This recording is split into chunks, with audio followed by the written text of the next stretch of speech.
Now, Ski Mask the Slump God is a name a lot of people recognize, from being one of the most exciting new faces in the underground back in 2017, to coming up alongside his late friend XXXTentacion, to dropping a lot of very memorable songs. His career has been a roller coaster, filled with momentum, setbacks, and moments where it felt like he vanished completely. In this video, I want to have a conversation about what actually happened to Ski Mask the Slump God. For anyone unfamiliar with the name or face, Stokely Goldburn, better known as Ski Mask the Slump God, is a 28-year-old rapper from South Florida with Jamaican roots. He grew up in Fort Lauderdale, moving between his mother's and father's homes, while navigating life with his 4 siblings. Influenced by his father, who was once a rapper himself, Ski Mask started making music around age 16, while serving time in a Florida juvenile detention center. He was at the time locked up over a weed charge, but during his time in there, he discovered a new passion, which was rap. While in juvenile detention, Stokely met Jose Onfroy, professionally known as the late XXXTentacion, and the two young men quickly formed a close bond. Their friendship ran deep, even to the point where X gave Ski his own lunch as a birthday gift after Ski had just turned 16 inside the detention center. While they were both in juvenile detention, Ski casually spit a freestyle for X, just for fun. But X saw something in Ski Mask, encouraging Ski to keep writing and rapping. That moment gave Ski the confidence to take music seriously, and the rest is history. After they were both eventually released from juvenile detention, Ski Mask started a collective called Very Rare and invited X to join. Not long after, the two decided to create something even bigger, which was Members Only, a movement that would leave a lasting impact on the underground rap scene. In 2015, Ski Mask dropped his first song as an artist, titled Catch Me, on SoundCloud, but later ended up deleting it because he hated how it sounded. Still, the track helped him build a local buzz in his area, setting the stage for what was to come. That same year, Ski and X dropped Members Only Volume 1, the collective's first official project. During this time, they were both grinding hard, pushing to get more recognition in Florida. They were constantly securing shows locally, building momentum, and making a name for themselves in the underground scene. Later in 2015, Ski and X dropped the second installment of the Members Only project. This release helped them gain even more traction, eventually catching the attention of Florida rapper Denzel Curry, who was already on his way to success at that point. Recognizing their talent, Denzel reached out and showed love, further boosting their credibility in the underground scene. Denzel built a close relationship with both Ski and X, and over time they became tight. At one point, X even stayed with Denzel, and Ski Mask later landed on the cover of Denzel Curry's Imperial project, marking another big moment in his come-up. That whole link-up between Denzel, X, and Ski led to a pretty notable moment, which was the song Space Goes Pussy. That was a diss track against rapper Space Goes Perp by Denzel Curry. Space Goes Perp was the founder of a Miami hip-hop collective called Raider Clan that Denzel Curry used to be a part of. Now fast forward to April 2016, and Ski started making more and more waves in Florida. It was eventually when X started going viral in early 2017 that a lot of that attention spilled over to Ski. In May of 2016, he dropped his mixtape, Drowning Designer, which initially didn't do all that well. It was later, the following year, that the song Take a Step Back started blowing up, which pushed his mixtape. At this point, Ski had built some recognition for himself around Florida and in the rap game in general, but hadn't properly popped off yet. It was in the summer of 2017 before Ski Mask caught his big break. He dropped a music video titled Catch Me Outside, directed by one of the most accomplished videographers in hip-hop, Cole Bennett, and everything was up for Ski at that point. And despite the song's viral success, it actually never ended up charting on the Billboard Hot 100, which is definitely interesting. I don't know why, but this record actually felt way bigger than it actually was, at least to me. Maybe it's just really big in my head, right? At least in the rap world, I would say that it was definitely big, and I would definitely say that it kind of ended up breaking out of that bubble. That same year, Ski had another big record titled Baby Wipe, which came out a few months later, and it was also directed by Cole Bennett. This song also added to the momentum he had built up for himself. Things kept moving for Ski Mask the following year. He had a lot of cosigns at that point, was fresh off of a lot of good music, and career-wise, Ski was doing good and he was on the up and up. While his career was still on the up and up, however, there was one thing that happened that following year that had a devastating impact on his mental health, and that was the loss of his friend and rapper XXXTentacion. After the sudden death of XXXTentacion, Ski Mask hopped on Instagram Live back in June 2018 and reacted to his passing as the news came in. Bro, I don't even know what to say right now. I just don't know what to say. I guess I'm just making this because the information, what I just heard, was that he's passed.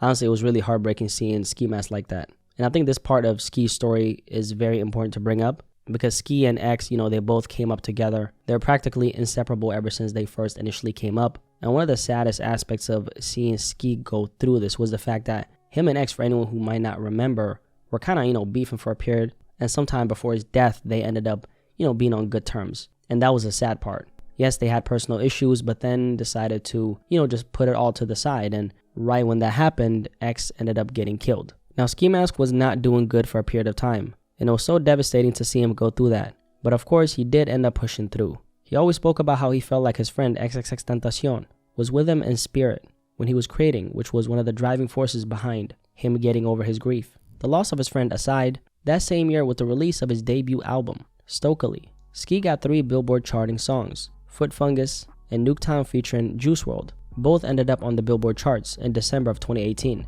and Faucet Failure charted that following year in 2019. Now, it was after the release of Stokely that Ski actually took somewhat of a hiatus. After the success of his debut album, Ski wasn't really pushing that pedal like he was before. One of those possible reasons is what we're going to talk about in a second. But he did have a lot more at stake at this point. The pressures of the industry always kick in for an artist after that debut, especially if it's a successful release like it was for Ski Mask. Between that period of Stokely and 2019, Ski Mask only dropped 1 song that entire time, which was Carbonated Water. Before 2020 hit, however, Ski was hit with some more bad news. Another one of his close friends in the industry had passed away, and that was rapper and singer Juice WRLD. Juice WRLD passed away on December 8, 2019 from an accidental drug overdose, something that certainly shook the entire music industry, but of course shook up the people closest to him the most. Ski Mask and Juice WRLD had a very close relationship. For them, it wasn't just an industry connection. They actually had a very deep bond that went beyond just the music. So when Juice passed away, obviously Ski was distraught. "Bro, at this point, take me too," Ski said on Twitter, reacting to Jared Higgins' death. "He can't be gone. They keep taking my brothers from me." So this was the second person that Ski had lost in just a year and a half. I can't even imagine, how much that had to mess him up mentally. I think when we're telling the story of his career, it's actually important to highlight both of those losses in his story because, they obviously played a part. Losing 2 of your closest friends back to back in this fashion, I don't even know what to say. But I do want to salute Ski for, actually having the strength to go through that, because a lot of people just wouldn't really make it through. Survivor's guilt is something a lot of us can relate to. You lose so many people close to you in devastating ways, and one day you start asking, God, why haven't you taken me? Why did you let me be here to deal with all this pain? Right after the death of Juice WRLD, the pandemic entered the chat, and that was of course a very rough time for everyone. Dealing with the loss of his friend and the shifting times of 2020, Ski took a break from dropping until the summer of 2020, when he dropped Burn the Hoods, which was kind of like a statement. 2020 was a very racially targeted year. A lot of things were happening back then, and Ski dropped the song as a response to the change in times. Now after 2020, Ski took a pretty long hiatus once again. His momentum had definitely slowed down severely at this point. And I feel like Ski Mask, at this point was kind of getting a little forgotten. And perhaps it was because of the change in the times, because a lot of new artists had come out by this point. Roddy Ricch is a good example, who was on top back then. Polo G was also a new name in the rap game, who was doing extremely well back then. Lil Baby was also another name who was killing it in the rap game during that pandemic era. And the 2017 SoundCloud era, Ski Mask had came up with was slowly and surely disappearing.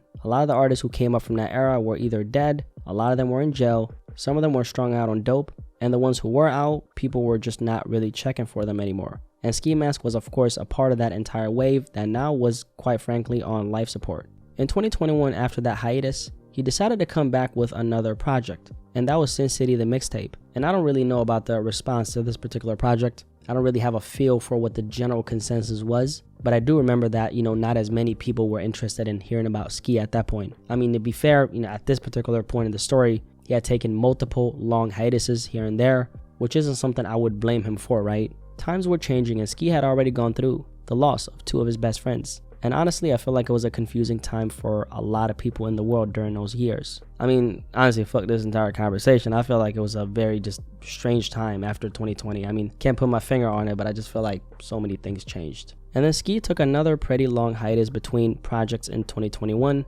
and 2024. Last summer, he dropped another album, 11th Dimension, which had a lot of very notable features, including the late XXXTentacion, Future, and the late Juice WRLD. I think Ski had a very strong introduction to the rap game. He came up in a very organic way, had a very interesting wave around him as well. And he's of course always been a very gifted and talented rapper, a very dope and unique person, very genuine aura, someone who comes across as very authentic and real. That's one of the things I think has always made Ski Mask different from the rest. He's never leaned on gimmicks or antics to boost himself up. These days, however, I've noticed that people aren't checking for Ski Mask like they used to, due to some of the things I've spoken about. I mean, it's a different time now, and so many artists have just had a very hard time transitioning into this new era. Literally everyone is going through it to some extent, right? I think Ski is kind of lucky though in the sense that he does still have a very loyal fan base that cares about him. I mean, he's never really been for everybody, and I think that Ski Mask is definitely an acquired taste. For Ski, I wouldn't really say that anything necessarily happened to him, aside from the fact that he's obviously not as popular as he used to be. Every artist has their strong wave coming into the industry when they're new, and at a certain point that wave does subside. That doesn't mean he can't come stronger, because really if you take a look at it objectively, Ski Mask still hasn't had an extremely big record. I'm talking a, let's say, Roddy Ricch the Box level big, and that means there's work for him to still put in. Ski overall has always been a dope artist in my eyes. Music wise, his work hasn't always been as digestible as a lot of his other peers, but I think part of the reason why he built such a strong fan base is because he was just himself. I think Ski Mask the Slump God is always going to be good in the end. He's always going to have a name, and I'm of course looking forward to seeing where he goes from here. Shout out my mucus. If you made it this far, you guys can't leave this video without dropping a like, okay? Thank you so much for watching this video. If you're new here, my name is Blacky Speakz. Nice to meet you, and thank you for subscribing. Welcome to the family. Come in, we got some more room. Any thoughts on this conversation surrounding Ski Mask the Slump God? It's really been a while since I've talked about Ski Mask, man. Crazy. Are you guys still checking for Ski these days? Really curious to hear what you guys have to say. I'll catch you guys in the comment section below, but most importantly of all, catch you guys in the next video. I'm out, man. Peace.